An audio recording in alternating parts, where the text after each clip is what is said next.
जहाँ पर जंगे बदर हुई थी आपको वो मकाम दिखाता हूँ। ये देखें, ये जंगे बदर का मकाम है। यहाँ पर जंग हुई थी। ये जो मस्जिद जहाँ पे आपको नजर आ रही है बनी हुई, यहाँ पर अल्लाह के रसूल सल्लल्लाहु अलैहि वसल्लम का खेमा मुबारक था। इस मस्जिद की जगह पे अल्लाह के रसूल ने खेमा अपने लगाया था और इस मकाम पे जंग हुई थी। और सामने जो पहाड़ी आपको नजर आ रही है, कुफार यहाँ से आए थे, इस जगह पे ठहरे हुए थे। कुफार की तादाद तकरीबन 1000 थी और मुसलमानों की सहाबा इकराम की तादाद 313 थी। वो कहते हैं कि 313 पूरे कुफ्फार पे हावी थे।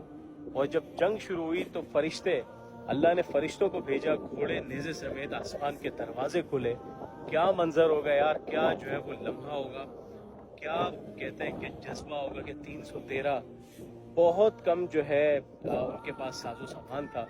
कुफ्फार बिल्कुल लेस थे, हर चीज़ उनके पास मौजूद थी, लेकिन उसके बावजूद भी वो हार गए। मुसलमानों का सबसे बड़ा दुश्मन अबू जहल को भी इसी जगह पे जो है वो जहन्नम रसीद किया था, उसको भी इसी जगह मारा था और यहाँ किसी कुएं में डाल दिया था।